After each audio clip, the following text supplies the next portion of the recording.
Жиып жүніс уақыт қайтарымы. Оқу мақсаты тыңдалған мәтіннің негізгі мазмұнын түсіну, ақпараттың шынайылығы мен нақтылығын анықтау, мәтіннің мақсатты аудиториясын, автордың негізгі ойы мен көзқарасын анықтау. Айтылым. Фантастика жанрындағы қандай шығармаларды білесің? Фантастика жанрында қалам тартқан қай жазушыларды білесің? Осы жанрда қандай түсірілген фильмдерді көрдің? Қиял ғажайып ертегілердің фантастикамен байланысы қандай? Тыңдалым мәтіні бойынша 45-ші беттегі мәтінді тыңдаймыз мұқият. QR код арқылы мәтінді тыңдап, сұрақтарға жауап береміз. Яғни, Жүніс Сахиев қай саладағы жазушы? Ол жолдастарына қандай әңгіме айтып беретін? Ол кім болып жұмыс істеген? Ол қай университетті бітірген? Жүніс Сахиевтің ең үздік шығармасы қалай аталады?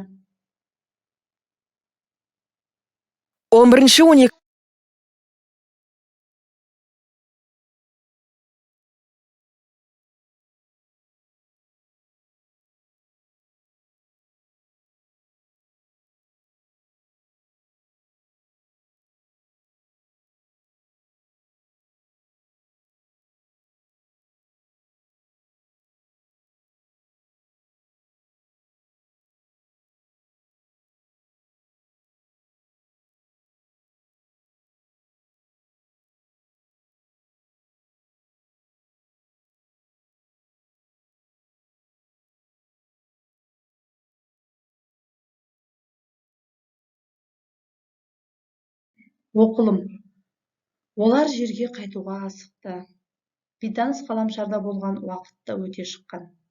Жұлдыз аралық сапардың бір ерекшелігі уақыттың осындай санаулығында.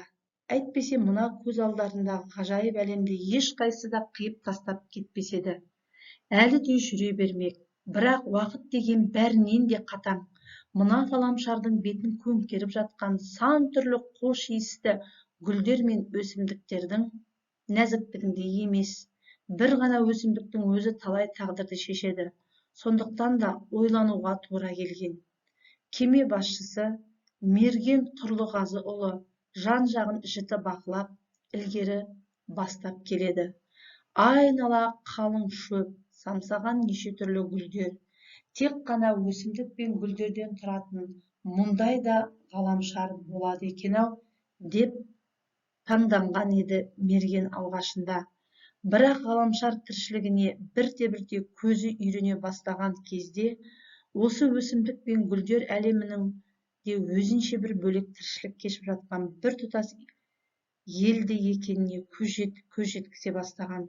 Қасындағы байланысшы Жеңіс Қасиманұлы, ботаник Гүлжан Қасенқызы, дәрігер Маржан Кенжемұратқызы, жұлдыз намашы Мейірбек Оразұлы, күйші әрі әнші Жұматай Кәрімұлы да осы ғажайып әлемге аз ғана уақыттың ішінде бауыр басып қалғандай еді.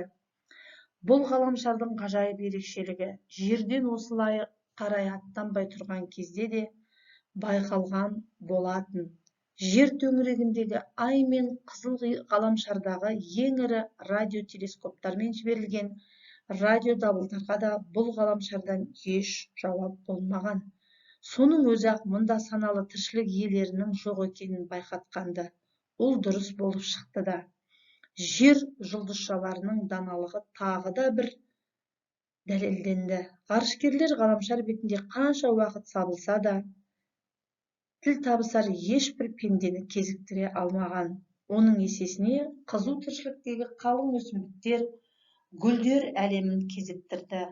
Мұндағы ауа райы да жердің сонау адам баласы өркендемей тұрған кездегі бір көріністі көзге елестеткендей еді.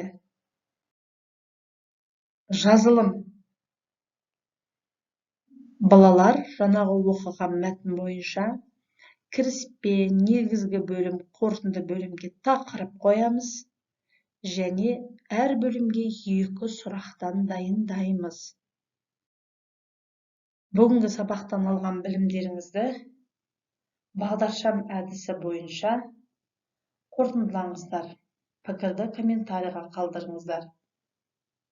Сіздерге қайырлы білім болсын, зейіндеріңіз ашылсын.